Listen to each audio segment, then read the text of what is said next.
दोस्तों, आज मैं आपको एक रोचक कहानी सुनाने जा रहा हूं, जिसका शीर्षक है परहित से बड़ा कोई धर्म नहीं है। एक बार भगवान श्री कृष्ण और अर्जुन भ्रमण के लिए कहीं निकले थे, तो उन्होंने मार्ग में एक निर्धन ब्राह्मण को भिक्षा मांगते देखा। अर्जुन को उस पर दया आ गई और उन्होंने उस ब्राह्मण को स्वर्ण मुद्राओं से भरी एक पोटली दे दी, जिसे पाकर ब्राह्मण प्रसन्नता पूर्वक अपने सुखद भविष्य के सुंदर सपने देखते हुए घर की ओर लौट चला। किंतु उसका दुर्भाग्य उसके साथ चल रहा था। राह में एक लुटेरे ने उससे वो पोटली छीन ली। बेचारा वह ब्राह्मण दुखी होकर फिर से भिक्षावृत्ति में लग गया। अगले दिन फिर अर्जुन की दृष्टि जब उस ब्राह्मण पर पड़ी, तो उन्होंने उससे इसका कारण पूछा। ब्राह्मण ने सारा विवरण अर्जुन को बता दिया। उसकी व्यथा सुनकर अर्जुन को फिर से उस पर दया आ गई। अर्जुन ने अपने मन में विचार किया और इस बार उन्होंने ब्राह्मण को एक मूल्यवान मणिक दे दिया। ब्राह्मण उसे लेकर घर पहुंचा। उसके घर में एक पुराना घड़ा था, जो बहुत समय से प्रयोग नहीं किया गया था। ब्राह्मण ने चोरी होने के भय से मणिक उस घड़े में छिपा दिया, किंतु उसका दुर्भाग्य दिन भर का थका मांदा होने के कारण उसे नींद आ गई। इस बीच ब्राह्मण की स्त्री नदी में जल लेने चली गई, किंतु मार्ग में ही उसका घड़ा टूट गया। उसने सोचा, घर में जो पुराना घड़ा पड़ा है उसे ले आती हूँ।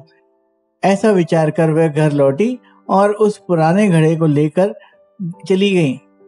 और जैसे ही उसने घड़े को नदी में डुबोया, वह मणिक भी जल की धारा के साथ बह गया। ब्राह्मण को जब ये बात पता चली, तो अपने भाग्य को कोसता हुआ वह फिर भिक्षावृत्ति में लग गया। अर्जुन और श्री कृष्ण ने जब फिर से इस दरिद्र अवस्था में उसे देखा, तो जाकर उसका कारण पूछा। सारा वृत्तांत सुनकर अर्जुन को बड़ी हताशा हुई और मन ही मन सोचने लगा कि इस अभागे ब्राह्मण के जीवन में कभी सुख नहीं आ सकता। उसके बाद भगवान श्री कृष्ण ने कुछ विचार कर ब्राह्मण को 2 पैसे दान में दिए। ये देख अर्जुन ने उनसे पूछा, प्रभु, मेरी दी मुद्राएं और मणिक भी इस अभागी की दरिद्रता नहीं मिटा सके, तो इन 2 पैसों से इसका क्या होगा? ये सुनकर प्रभु बस मुस्कुरा दिए और अर्जुन से उस ब्राह्मण के पीछे जाने को कहा। रास्ते में ब्राह्मण सोचता हुआ जा रहा था कि 2 पैसों से तो एक व्यक्ति के लिए भी भोजन भी नहीं आएगा, फिर भी प्रभु ने उसे इतना तुच्छ दान क्यों दिया? प्रभु की ये कैसी लीला है? ऐसा विचार करता हुआ वह चला ही जा रहा था कि उसकी दृष्टि एक मछुआरे पर पड़ी। उसने देखा कि मछुआरे के जाल में एक मछली फंसी हुई है और वह छूटने के लिए तड़प रही है। ब्राह्मण को उस मछली पर दया आ गई। उसने सोचा, इन 2 पैसों से पेट की आग तो बुझेगी नहीं, तो क्यों ना इस मछली के प्राणी बचा लिया जाए। ये सोचकर उसने 2 पैसों में मछली का सौदा कर लिया और मछली को अपने कमंडल में डाल लिया। कमंडल में जल भरा और मछली को नदी में छोड़ने के लिए चल पड़ा। तभी मछली के मुख से कुछ निकला। उस निर्धन ब्राह्मण ने देखा कि वह वही मणिक था जो उसने घड़े में छुपाया हुआ था। ब्राह्मण प्रसन्नता के मारे चिल्लाने लगा, मिल गया, मिल गया। तभी भाग्यवश वह लुटेरा भी वहां से गुजर रहा था, जिसने ब्राह्मण की मुद्राएं लूटी थी। उसने ब्राह्मण को चिल्लाते हुए सुना, मिल गया, मिल गया। लुटेरा भयभीत हो गया। उसने सोचा कि ब्राह्मण उसे पहचान गया है और इसलिए चिल्ला रहा है। अब जाकर राज दरबार में उसकी शिकायत करेगा।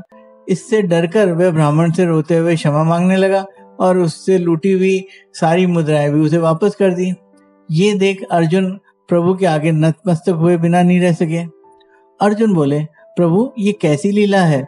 जो कार्य थैली भर स्वर्ण मुद्राएं और मूल्यवान मणिक नहीं कर सका, वह आपके 2 पैसों ने कर दिखाया। श्री कृष्ण जी ने कहा, हे अर्जुन, ये अपनी सोच का अंतर है।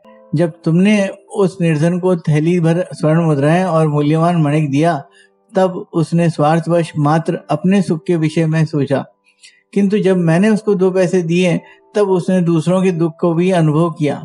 इसलिए हे अर्जुन, सत्य तो यह है कि जब आप दूसरों के दुख के विषय में सोचते हो और जब आप दूसरे किसी जीव का भला कर रहे होते हैं, तब आप ईश्वर का कार्य कर रहे होते हैं और तब ईश्वर आपके साथ होते हैं, क्योंकि परहित से बड़ा कोई धर्म नहीं है।